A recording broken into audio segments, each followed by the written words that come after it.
Be prepared. Bernie Caulfield is going to call you, and she's an industry titan.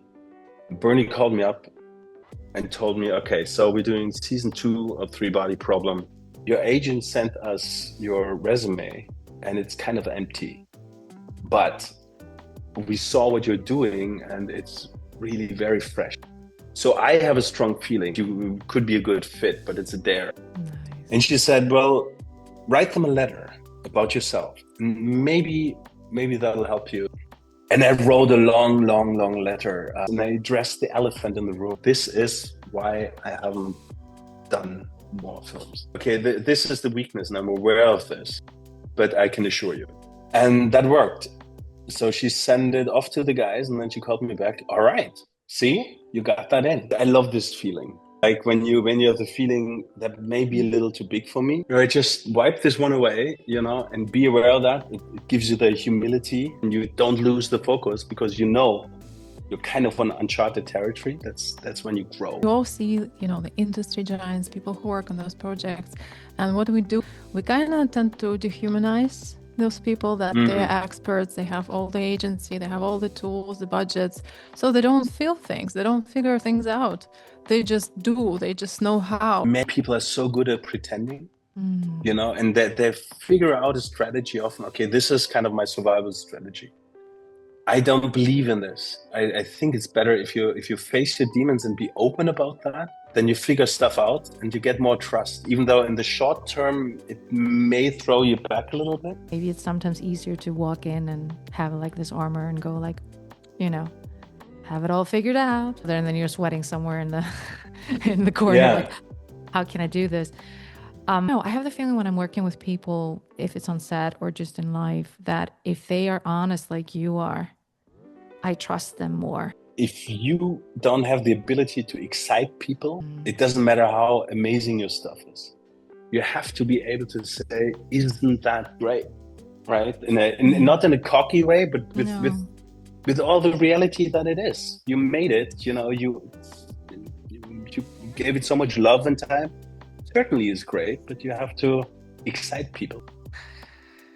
And we're good to go.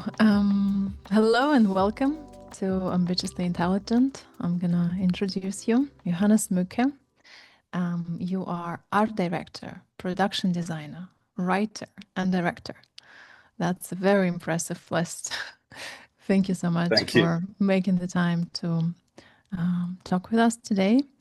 And I want to ask you, because you've shared with us that your first passion was architecture, and that is something that you've dedicated a considerable time of your life. But when was the moment where you kind of realized that architecture couldn't contain your creative instincts, that there is something more? Well, first off, thanks a lot, Valeria and Eva, for having me. It's really cool. I've been following your podcast. I love that, and it's an honor. It's really cool to be here. Thank you.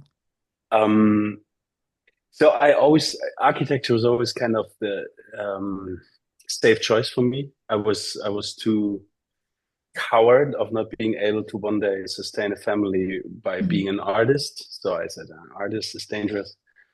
And I didn't know actually that there is something like production design. It wasn't clear to me. I loved film, but I didn't know how it was done. And I didn't know how video games were created and what that meant. So architecture was the only other option to kind of, for me to have a career. But then after I finished university and I had worked a while in London on the Olympic Park, I realized they're all taking themselves so incredibly seriously. Everybody, it was like, it was not fun. It was always kind of, men looking very seriously and discussing. And I was like, that's not fun.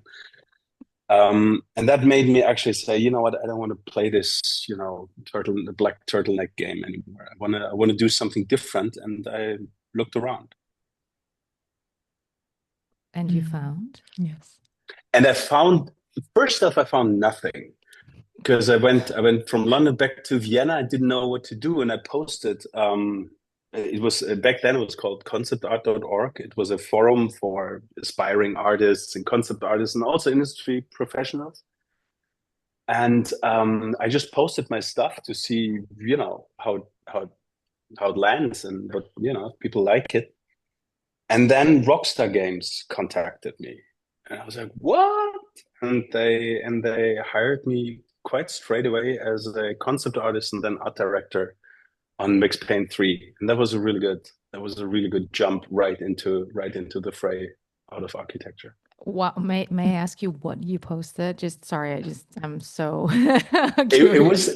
it was a couple of things, but weirdly enough, Max Payne 3 is a game that it plays somewhere in South America, and it's this shooter game, set in our days. And I posted a fantasy piece with a snake charmer, very, very good, barely clothed and very good physique in front of a gigantic snake. That seemed to have done the trick. I have no idea why. Yeah. It was really strange. Yeah, and so then I landed happy in video games, and I was at Rockstar Games. I would have never expected that. It wasn't even on my list, this option. And then they got shut down after a half year. They shut down the Vienna branch. Max Payne 3 went all the way to Edinburgh to Rockstar North, and I had to get married. Just a couple of weeks later, and I was devastated. So now the whole family thing starts, and I'm back to square one. But then a couple of guys were trying to snatch me right away from Rockstar Games. So I stayed in the video game industry. It was good. It was a smaller studio, but plenty of games, all kinds of games, from horror games to casual games to pony games to adventures, strategy games. All these things ran through my hands. And I became head of art in the studio, which was cool. So I was now managing a big team, and I had all this variety of stuff. And that was fantastic, because being thrown into a management position in the entertainment industry is something that is so important if you're heading towards leading teams, becoming a head of a department, in this case the art department. Because I noticed with many friends of mine, they always had the feeling they get out there and become something big, by themselves. But it's the miles you have to walk there. It's really a couple of years of miles. You have to understand what's business actually. What do people need? What is, there's a whole range of learning curve that you have to make. And that was my learning curve years back in the games industry there. And then the problem was being in games in Vienna is there's the ceiling is pretty low that you can't get through. And, my first daughter came, then my second one was, and I was like, shit, that's not going to cut it. I mean, I've reached the ceiling here, and that's not enough for having two kids and, aiming to play for places. So when you're talking about ceiling, we're talking about creatively and financially. Am I right? Both. I mean, creative is always a difficult word, but I would say scale-wise rather, because these projects were very creative. And even though sometimes you do little things, they may be much more creative than really the huge ones. But it was more like the scope was so quickly reached, the budgets were tiny, and I went to my boss and said, "Hey, boss, I need more money." And he said, I know, and you should get more, but I can't. It's just the business is so tiny in Vienna, the industry. That's not possible. So that was a tough one, because I had chosen this road now, and it was good. I was a manager, was spearheading the art department there. And then luckily a friend of mine came, and he had some great investors on his back and said, let's make a company together. And that was 2010, and that was our entertainment design company, White Shot. We started that, and this was awesome. This were really golden times, because friends of ours who were shareholders, who had a huge company in the background, architectural firm. They were bringing in the projects. Like we really had a good head start. We could start with full books, and we were able to make a really broad range, like from on the very technical end, designing car factories.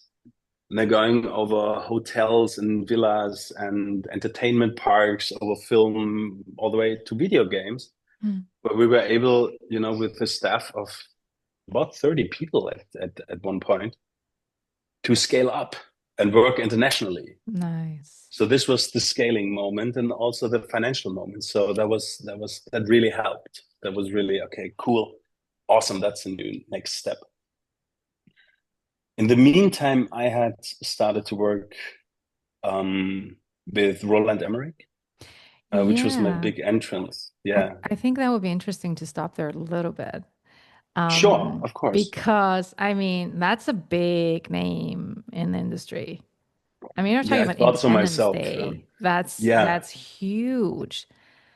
How, because I wanted to ask you obviously about, but Roland was before, because after Roland, which is interesting, everyone would think when you meet someone like that and work with him, you cannot hit a wall anymore in your career.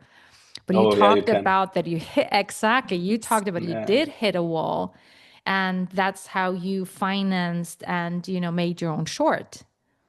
Exactly. Which then premiered at Tribeca. I mean, okay. So guys, when you're listening to us now, this sounds all so crazy and just like a dream. And the interesting thing, that's why I want to go back with Mücke, as we call him, to Roland Emmerich. Like, please tell us, like, how did that come about? And then from having this huge opportunity in your career, which every one of us, I am as naive as I would have thought, like, done, I don't have to do anything anymore, that you then go back kind of, but I don't think it is going back. I think it's a plus. And you make your own amazing film, which it's a UI. Soon we will all be one, right? Mm-hmm. Which is fantastic, by the way. Please tell us that. Thanks for the praise. Yeah, amazing. Thanks. So it was quite funny. During all the time, like during when I was actually in preschool, I'm not preschool, but in high school at least, I always painted murals or did little commissions as good as I can, and I was always working freelance. So while I was a student, I was making a little trick film with a friend of mine, and it was a disaster. It was the trick film was great, but the guys didn't pay us. We didn't finish it. They pulled the plug. We had done so much work, like millions of times all over the world. It's just the way it often goes. And 8 years later, this guy calls me back, and it was just about to get to have my first daughter, and he said, listen, my brother needs a trick film. Do you still do trick film? I was like, oh God, trick film for my brother. Yeah, sure.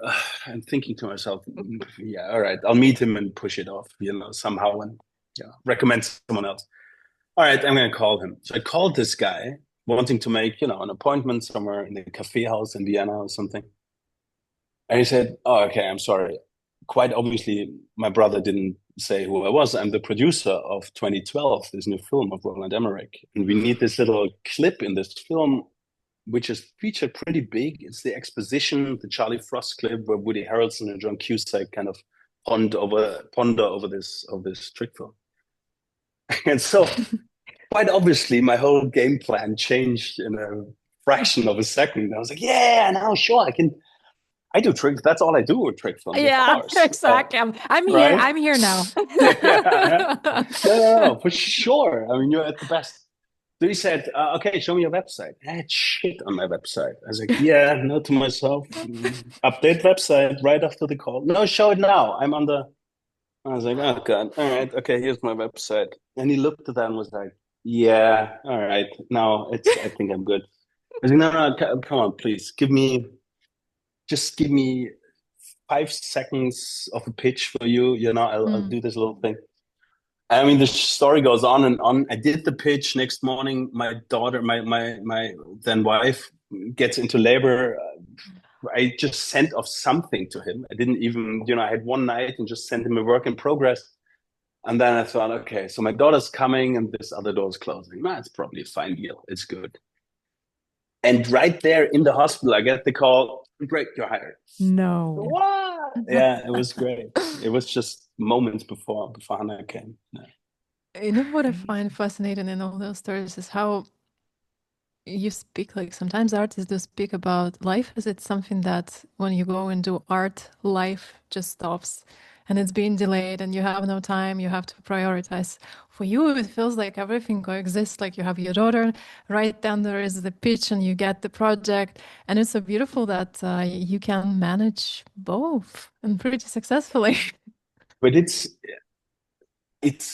I feel like it's funny though. It's a very good observation. I actually never thought about it, but you're right, and I agree. And reflecting on myself, I would say, like these images and ideas and stories are always there. They never go. And so you have the choice either to become, an eremit and do nothing but that, or you learn to kind of have this coexist.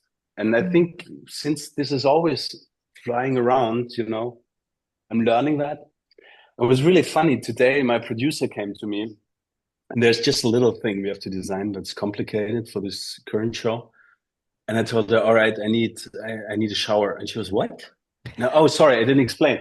No, I was talking out loud because I have to go have a shower when I really have to figure something out.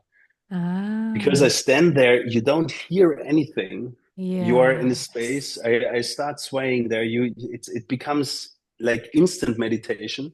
Love it. And this is for me a fantastic moment. Okay, I have to figure this out. The shower actually brought me to this show as well. I figured the key to this current project out under the shower. Yeah.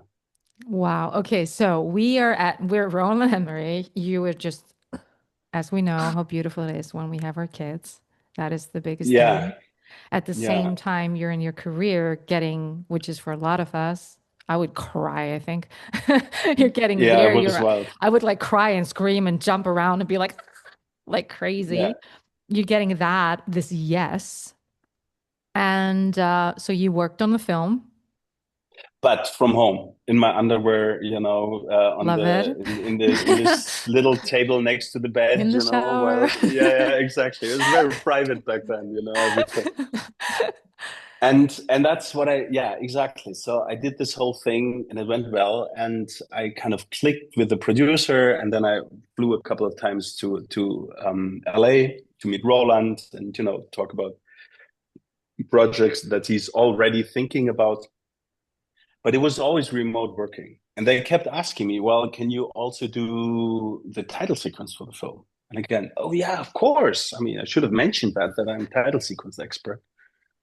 Okay, well, give it a shot. And it worked. And so it always worked. They always came with something else. I always said yes. And it always worked out. And that was like already 7 years later, I want to say. He called me to Albuquerque, where he was doing his Independence Day resurgence. He was struggling with his production designer, and he said, "You got to come over here and help design a little bit. He's a little overwhelmed. My production designer. I need my man." And that was nice. So I came, and I worked in the art department there. And then he came and asked me, these sets are horrible. You build sets, right? I've never done a set before. Architect. And again, oh yeah, of course. Of course. Sets. So I built 3 sets for him, and that was really cool. That got me hooked. That really kind of in this moment I understood, okay, production designer is what that's called. Okay, and that's what he was doing. And being there, I was kind of always looking over my shoulder, like really clocking everything. Okay, this goes like that. Okay, so he talks to him, and I can't go. I can't go there. I got it. Like all this stuff, and it still continues to be this way. And since I had built 3 sets, he was planning 2 shows later. He wanted me to become his production designer finally, because we developed this friendship. and he trusted in my work and in me as well. And he was trying to push me through to become the production designer for Moonfall.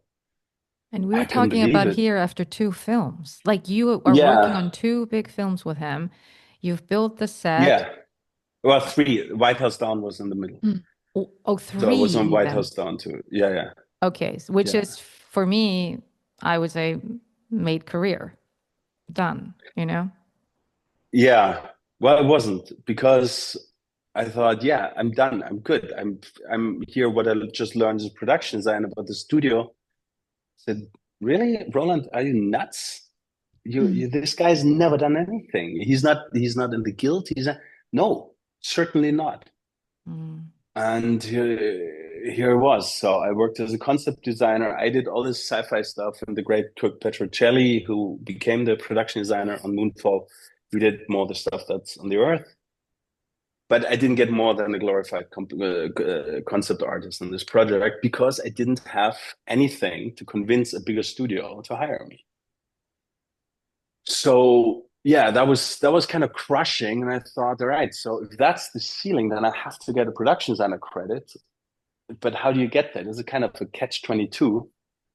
So I came up with this idea for my short film that you mentioned before.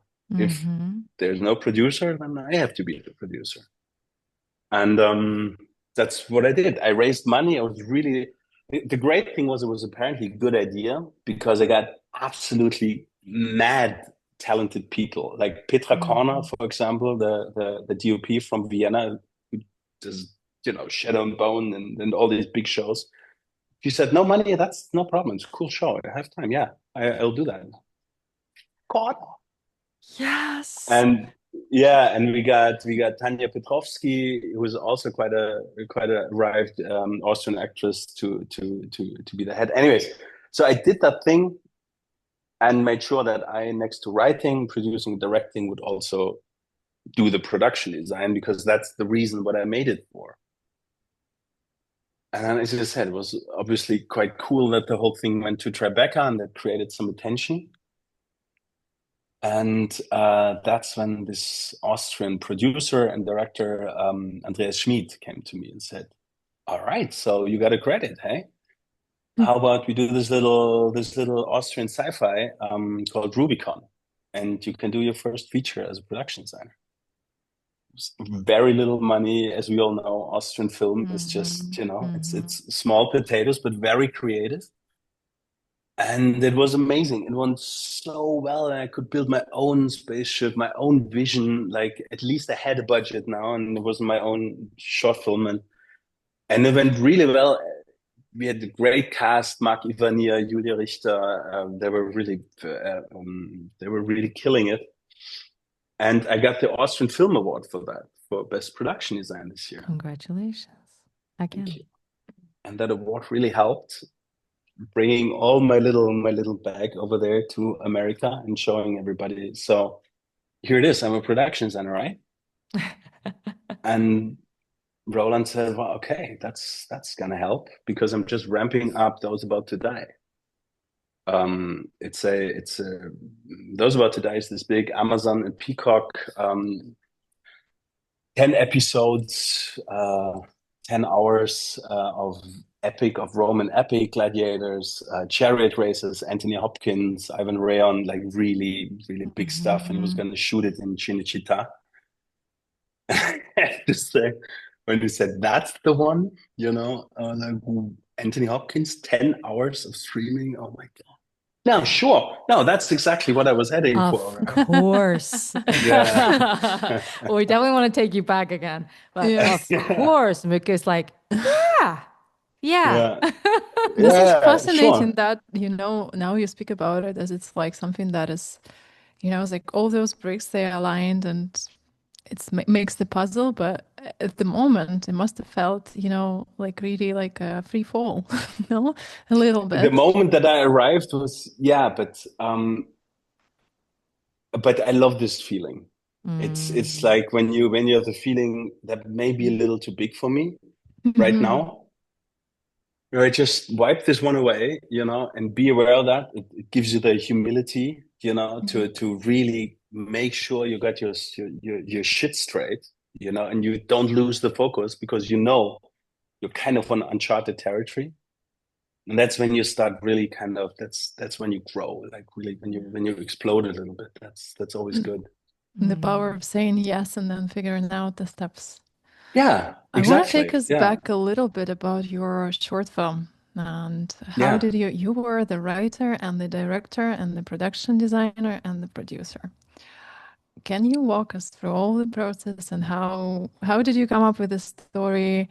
How did you teach yourself, you know, all the basics of producing? Or maybe you observed it on set before. So how did it all came together? I excited people. I have to say that I was directing together with Patrick Sturm, because I had no idea about directing, and he was a good friend of mine who had helped me a lot with the title sequences for these big films. He had this company, Eat My Dear, or he still has, who do motion graphics. And he said, okay, I'll be spearheading on set and you'll be spearheading everything that's CGI. And, you know, so we kind of share the work. But to go back, it started, you know, I had in my head, I have to do this short film, you know, so I finally get some credits and get something on IMDb. So I was on a skiing vacation with friends, as I did every year in Vorarlberg, and there's a slope where they have an exhaust pipe that comes out from the tunnel underneath, and it looks crazy. It's like a concrete monolith without windows. It looks really spacey. And the slope is called Star Wars slope because of that, you know, because it looks so Star Warsy a little bit. It's pretty cool. Really cool. And we were standing on the balcony, and you could barely see it from there. And I was having a joint. I was like, I know, like literally, I have an idea, guys. Yeah. That's an artificial intelligence, you know, just popped by. But I kind of thought, yeah, maybe there's something when I was off my doobie again, and I was thinking straight, yeah, there could be. So I started developing until I had my script that I liked. And I'm a little bit of a sci-fi AI geek, so, you know, just a little bit. I knew a little. So it started with just the slope, and you got your inspiration from there. Yeah, exactly. And that's something that's super important in my line of work, but I'm sure in all of our line of work who are in the creative business. If you don't have the ability to excite people about that, it doesn't matter how amazing your stuff is. You know, you have to be able to say, "Isn't that great?" Right? Not in a cocky way, but with all the reality that it is. You made it. You know, you gave it so much love and time. Certainly is great, but you have to excite people about it. And that's what I did. I excited an insane team, and I excited a line producer. She was even a little younger than I was, but she had a lot of experience in line producing. So she said, yeah, I'll handle the money and I'll handle the festivals. She handled pretty much everything. I just made sure I organized the money, and, you know, I brought it together, so I qualified as a producer, I guess. I didn't know what I was doing, honestly. I just thought, yeah, you know, you watch films and you see, okay, how does it work now? How does he solve this scene? Okay. Oh, he cuts back to that. All right. Okay. So that's important. Yeah. A teamwork, right? Through and through. And it was really funny. Then we had we shot the film, and it never finished, you know, because it was just such a huge post, because there's so much VFX that it just didn't get finished. And my company put a bit of money in. The shareholders were, dude, are you fucking nuts? I mean, you put all this money in there and it's not getting finished. And I was like, yeah, that's the post. It's, you know. And then we sent a half-baked thing out to festivals. And late at night, I shit you not, Tribeca is calling me. So someone from Tribeca. Is this Johannes Mücke? I said, yeah, who's that? Well, it's Tribeca Film Festival from New York. I said, hi. Are you not interested in coming? Or, I mean, you sent you an invitation. I said, what? They sent you an invitation? And I looked through my spam folder, And Oh the no. Tribeca Film Festival premiere invitation ended in my spam folder. No way. That's And that was the insane. incentive then, we got that thing, and then okay, guys, no, we gotta wrap it up. Get everybody on. We gotta finish that thing, and it turned out really well. Thank you for telling us that. I think this is a very important message, is that you sent the film off and it wasn't ready. It wasn't fully. Yeah, because the deadline was coming. It was either do it or forget it, And the funny thing is, we sent it to so many film festivals, and before I was making the film, my agent was asking me and other people too. So why are you doing a short film? That's weird.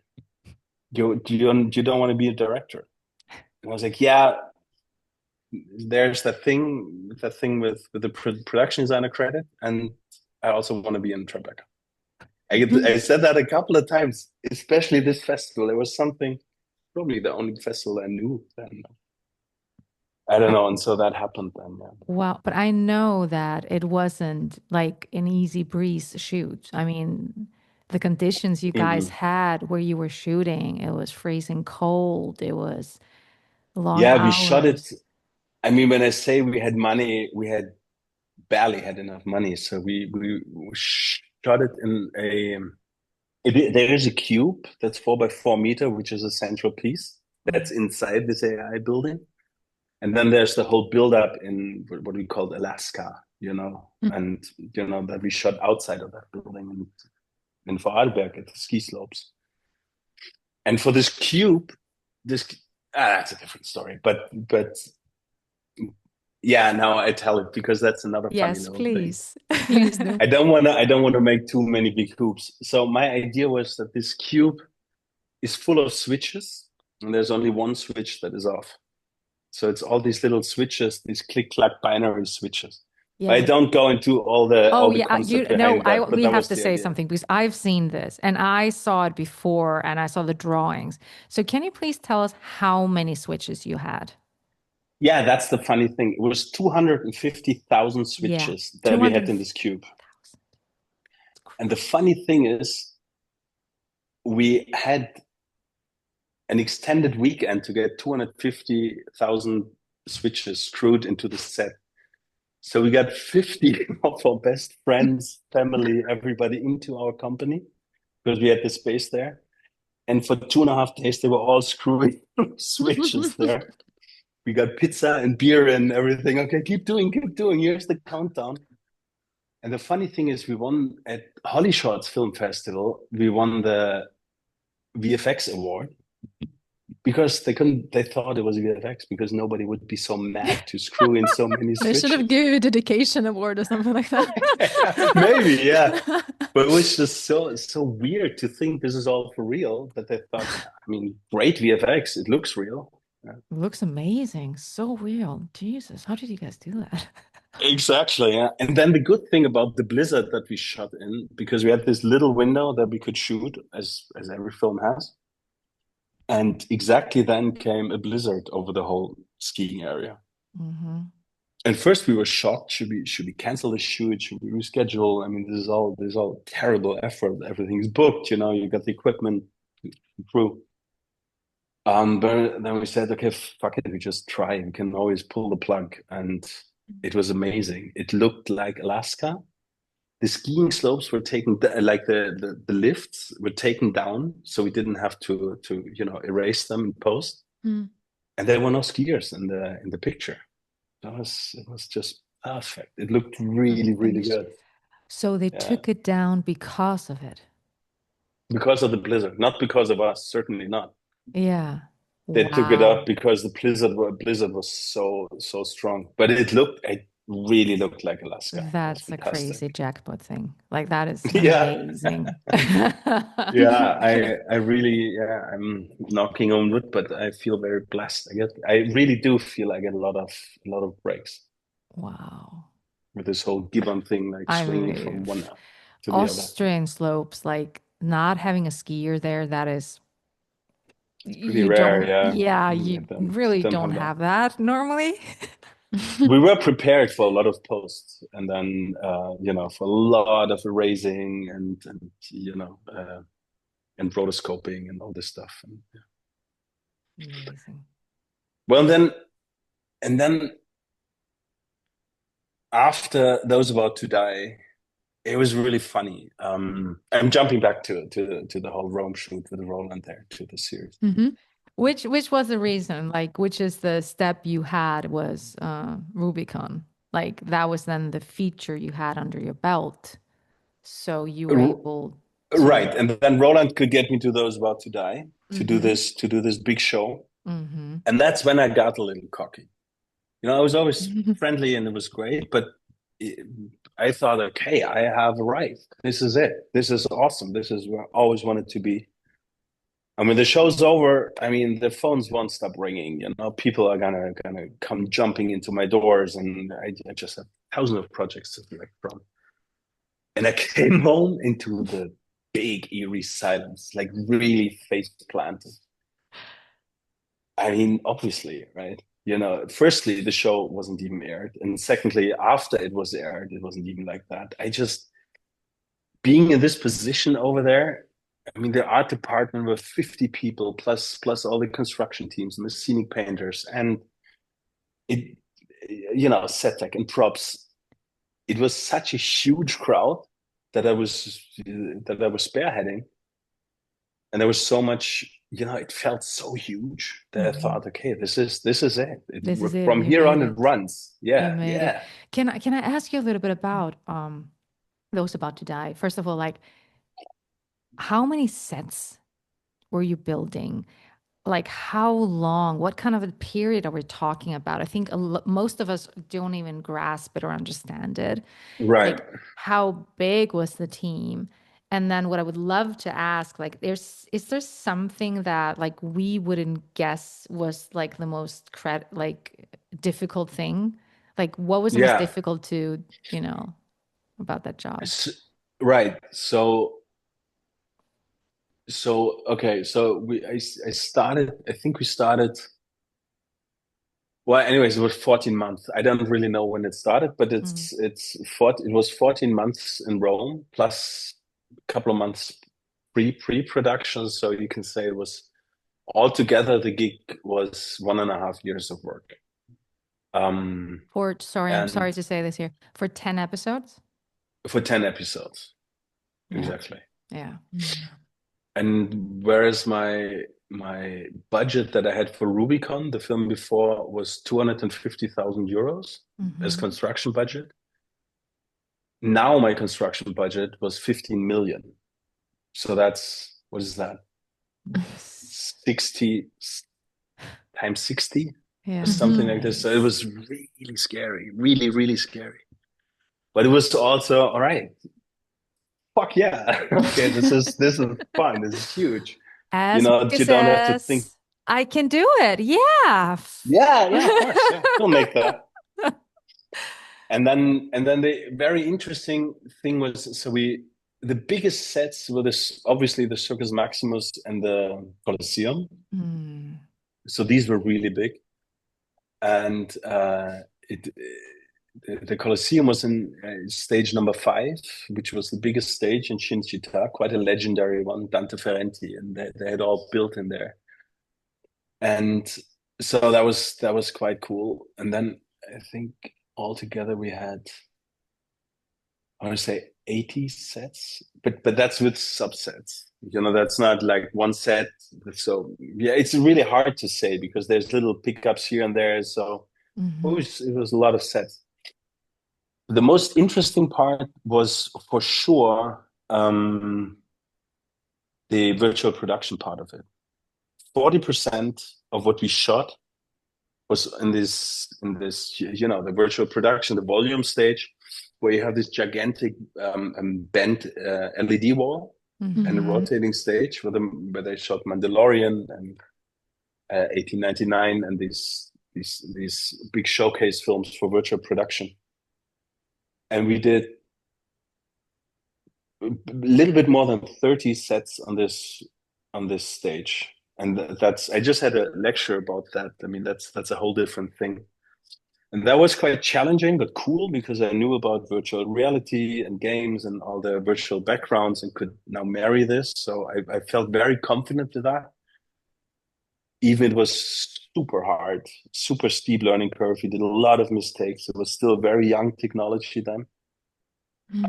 But we kind of, I think we mastered it towards the end. The last sets were just, everybody knew what we were doing. So it was really fun, was A-teaming the whole volume stage.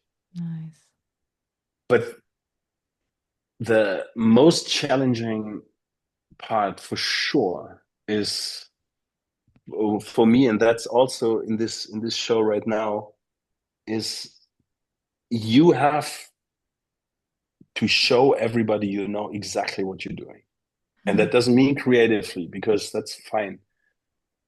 But everybody, like you're such a central hub in such a huge production that nobody must ever lose confidence is that you have the reins really strong in your hands.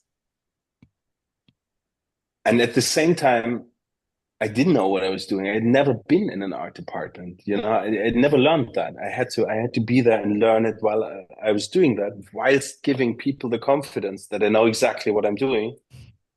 Again, without lying, being open. Yeah, sorry, I don't know that, but at the same time, also kind of, just trust in the process. Yeah, trust in the process and ooze that yeah, it's gonna be good. Okay, ask me, I'll solve it all the time. So this kind of thing of being in control of things, but it's at the same time just starting to learn that. This contrast was hard to handle, and then what I never fucking ever want to do is playing politics. As soon as you start lying about shit, then you get on so thin ice, or blaming others for all that. I was always trying to, be as true to myself as I could, but at the same time, in a way, also pretending that I know what I'm doing. And that I would say this was by far the rest is fine. I've done this my whole life, kind of doing stuff, figuring out while I do that. But this contrast is hard. Interesting, yeah. I would say, yeah. But it was also good. I mean, the big advantage was that Roland and I had this long-lasting relationship. I'm like flying next week again because it's his birthday. We're gonna celebrate, and it's a really, it feels like a little bit like a family member, because mind you, it's 18 years since we've known each other now. Wow, true. So Daddy was a little bit along with the ride. I knew, okay, I don't have to convince him. This is hard at this show now. Yeah, but I think I can say so. Right now, I'm doing the second season for Three Body Problem, which is almost twice as big already as I Was About to Die was. And here is an interesting story how you get that.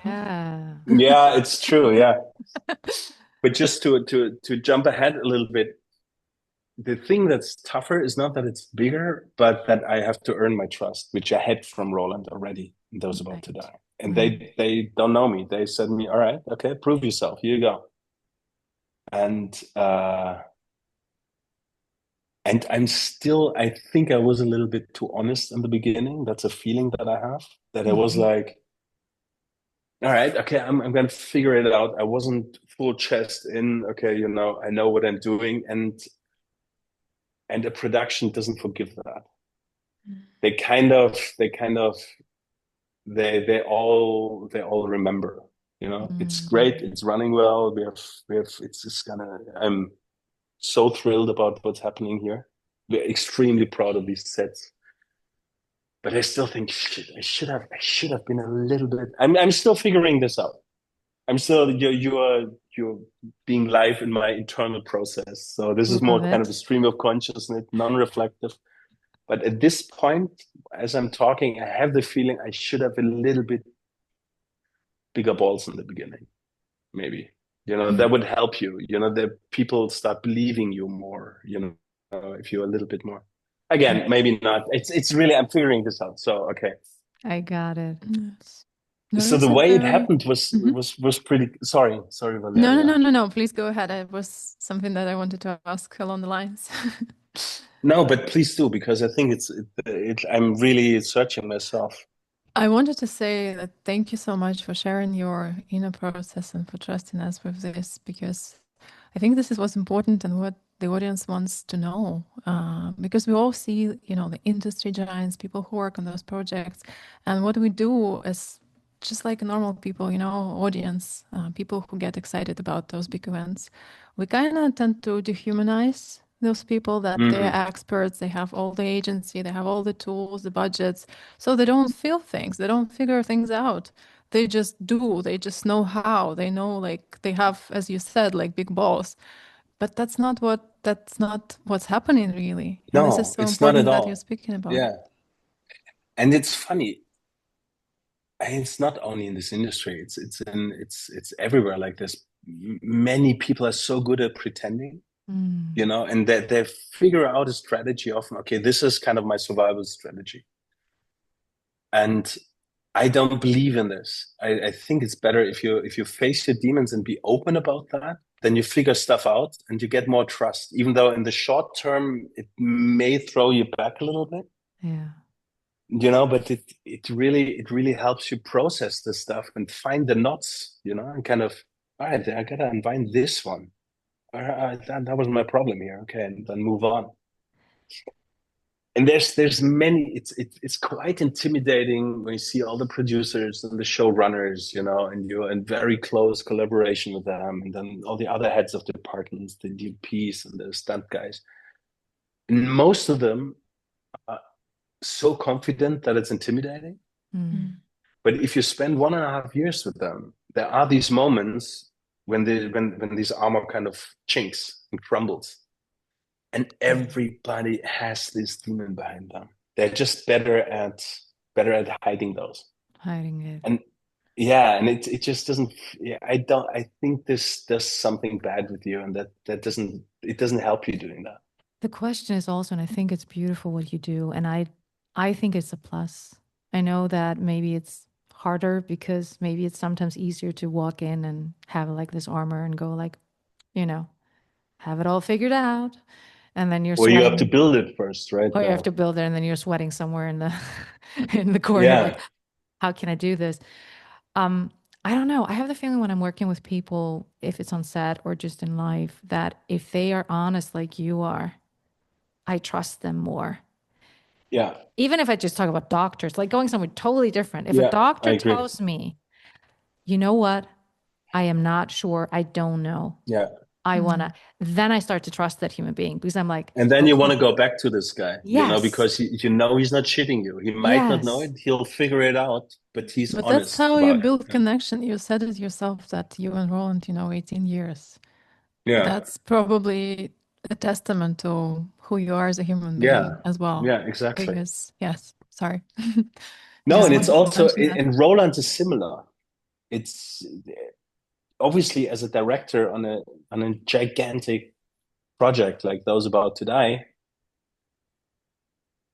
you can't show this. You have to run this ship. If you show some weakness there, I mean, at one point you can't play this game up there, because you have hundreds of people looking at you. Yeah, you have to be the admiral. However, in smaller circles, he's so incredibly open about what moves him and and what hurts him as well, and where he feels betrayed, where he feels love for someone, for his loyalty and all that. And it's I think this is one of the reasons that he is where he is, yeah, because those people also, like, I mean, I'm in awe for David Benioff and Dan Weiss, because they're fucking Game of Thrones creators. They're so high up, and they're so incredibly human. It's unbelievable. They're a little bit like boys, when you're around with them, and you're making music, or yeah, having drinks, or dinner or something. It's amazing. And just somewhere in the middle and below, you find more people who kind of project this image of them in front of them. And I Right. think it stops them of rising further. Okay. It prevents them from doing that. It's interesting. What does 50-50 mean to you? Yeah, you saw this.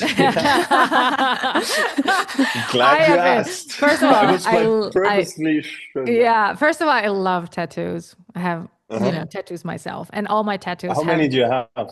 I only have 3, but they all have meaning. Every single one of them have a meaning. It's just I don't put a tattoo just to have it's like it is a meaning. Like there's something behind it for me. Yeah. And I've been seeing yours, and I was like, what does that mean? So let's start 50, the first question. How many tattoos do you have?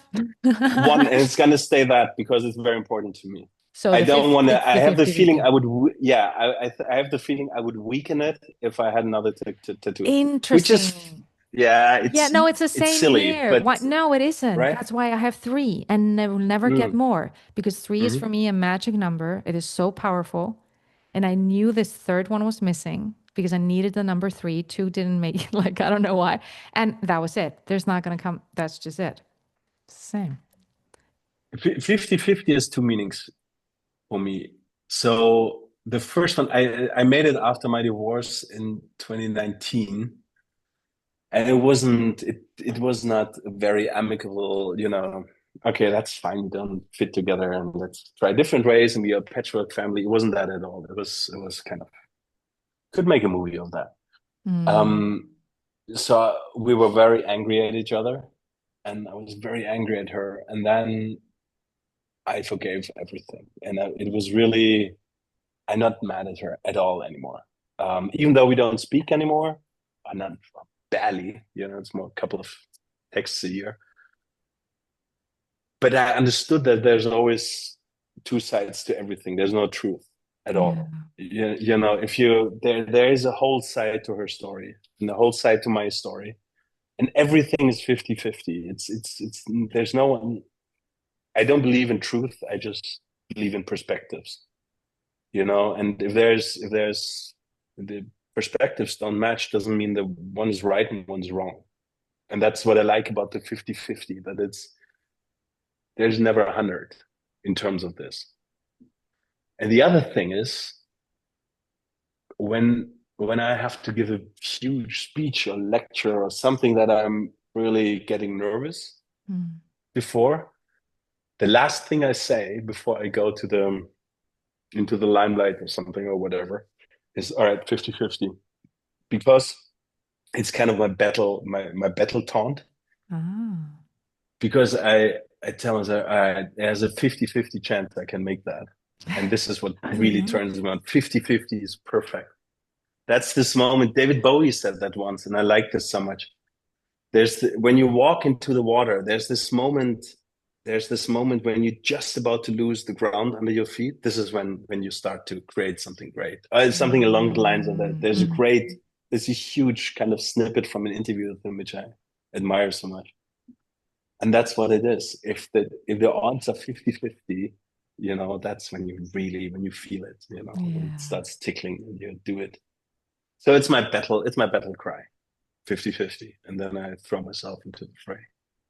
Love it. You reminded me of something that I made a tattoo a couple years ago. It says "Lucky Again," and before it was nice. During the time that I rediscovered my passion, not rediscovered, but I really, gave it a chance with creativity and writing and directing and filmmaking, and the podcast happened along the way and everything. And so during the first, few months, I used to every time I felt lucky during the day or something happened and it was magical to me, I used to do a little kiss to my tattoo. Yes, I feel the same way. That's great, right? No, it's not. Yes. It's not at all. I believe in these little rituals, and also this kind of being a little bit. What's abergläubisch, Eva? Can you help me in this? I'm missing the word here. Oh my God, myself too. Superstitious. Superstitious. Yeah. Yeah. A little bit of superstition is kind of, that's, I think it's a good thing, whatever. I love this one. It's like my battle cry. Yes. Lucky again. Yeah. That's a good one. It's like people are And like, people are like, you, what she's are you doing? smelling? Like what? Do the Rocky Balboa move. Yeah, it's like I can do Yeah. it, man. I can do it. Well, Yeah. there's something that Valeria was started asking about, and I want to pick up that question, and that is the king's speech. Oh, the King's Yes. Speech thing. Yeah. Oh my God. Like when you told us that, please tell that story. And we would love to know what was it in that. So you guys, that is a letter. Mika will tell us about it now. What do you think was in it that made this pivotal moment or this moment of them going like, hell yeah, it's him? Yeah, it was honesty. Addressing the elephant in See? the room. Yeah. That's what I did. And that did it there again. So so when I came back from those about to die back into the void and started doing little freelance jobs again, and I have a good agent, but she was also telling me, dude, it's dire out there. It's really the industry is not doing well. Mm. I was like, all right, maybe that was it. That was the climax, right? But yeah, let's see. Here's to hoping. Then she sent me a text. Be prepared. Bernie Caulfield is gonna call you, and she's an industry titan.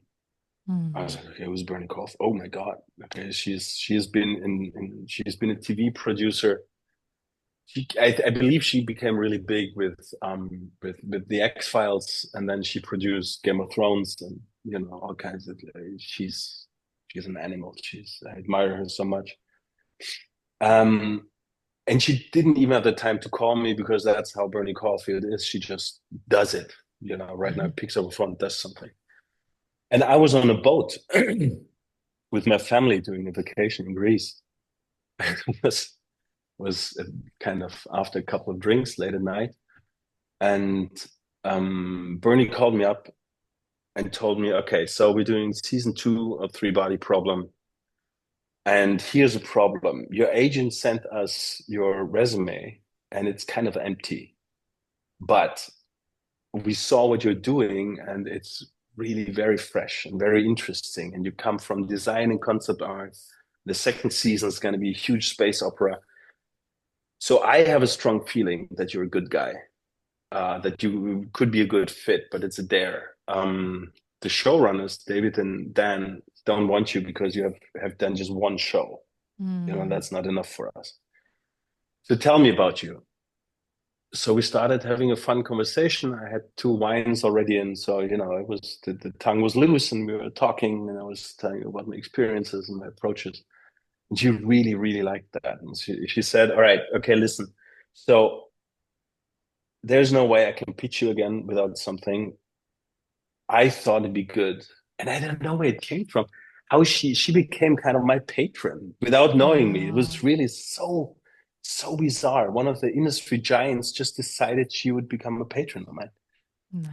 And she said, well, write them a letter about yourself. And maybe that'll help you get an interview or something like that, despite all winds against you. I said, all right, okay, I'll write that letter. So I sat down next morning, while everybody was swimming, and wrote a nice letter and sent it off to Bernie. And like Bernie is, right away, call back. No, you got me wrong there. Not a letter. Do the King's Speech. Dude, this is a huge bone.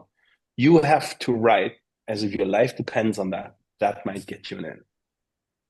I'm like, oh, this kind of letter. Okay. And next morning, I asked everybody to leave me on the boat for a couple of hours and, make a trip somewhere or something. So I put my head into that. And I wrote a long, long, long letter. It felt long because it took a lot of time. Like, it took like 3 hours, and I addressed the elephant in the room right away, right from the start. This is why I haven't done more films. And this is, I didn't start bragging about myself, my vision, all that. But I started with this, okay, this is the weakness, and I'm aware of this. But I can assure you, kind of in a way, and that, yeah, and I had a wine again, just one glass this time. That helped a little. So it was quite colorful and full of passion. And that worked. So she sent it off to the guys, and then she called me back. All right, see, you got that in. Now listen, there is about 10 other production designers, and they're all really big because this show needs to be huge. And there, there's a Star Wars production designer. There's, she couldn't be specific, but she kind of made me feel what the odds are. So she said, all right, so you have to make a lookbook, but focus on this one part, which was really tricky. It's a completely new world building in this whole second season that nobody has ever seen before. If you figure that out, that's great. And I went right under the shower. And it came to me under the shower. It was really funny. I was standing there, and then I stand there. It's a whole, everything's full with steam because I need to stand there like an hour or something, swaying there for an hour. And then the images came. I was like, all right, that's good. Then you jump out of the shower, just a towel, and write it all down. And then I started developing on that idea. And I had 1 week time to make this lookbook. I said, fuck it. I'm not going to make a lookbook. I'm going to make a real concept. I'm going to flesh it out, not just references. I'm going to design something this week.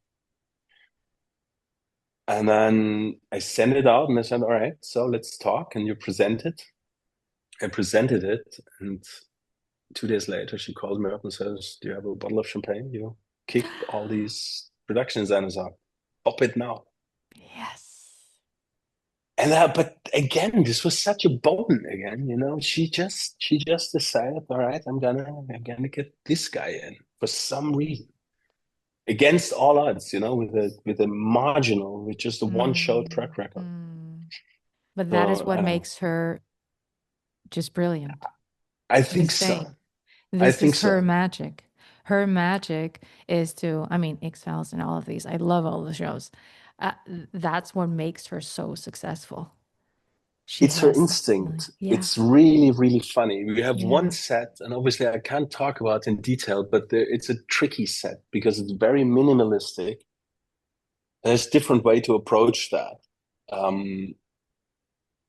And I made an image that she really liked, and she said, we're going to do it like this. And everybody was saying no. And we went a huge circle over months and months of trying how to figure this out, just to end up exactly where she said the moment she saw this build, we're going to do it like this. All the directors, all the showrunners were trying to make it better or cooler or something. It's just weird. This woman has an instinct. That's incredible. Yeah, that's also 40 years of doing that. Yeah. Amazing. Whoa, Mücke, this is, I would love to ask you everything about the 3-body problem, but we obviously cannot talk about it. No, we cannot, unfortunately. And I'd love to tell you everything.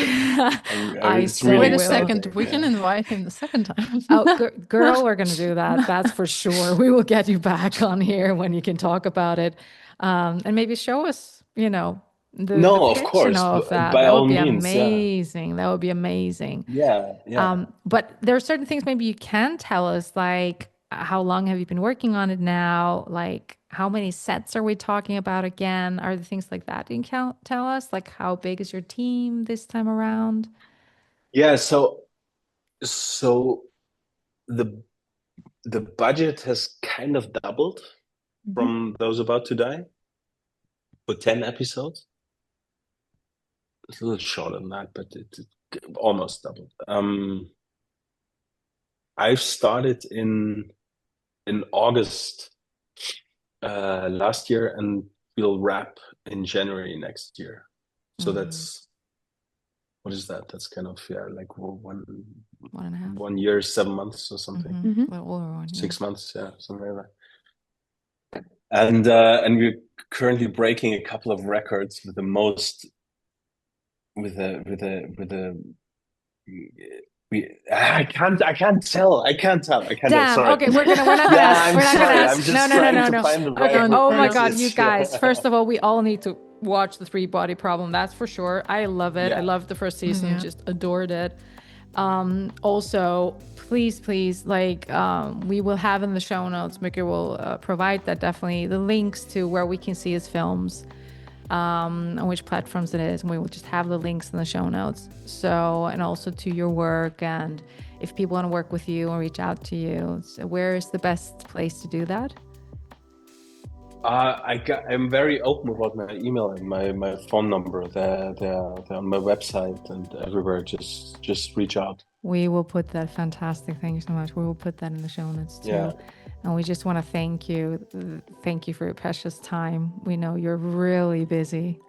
No, it was a blast. I mean, honestly, it's so cool talking with you, Eva. We've known each other for a couple of years. Yeah. And it's always great, you know, hanging out with you and talking about everything. You know, we both have some weird journeys into the industry, didn't we?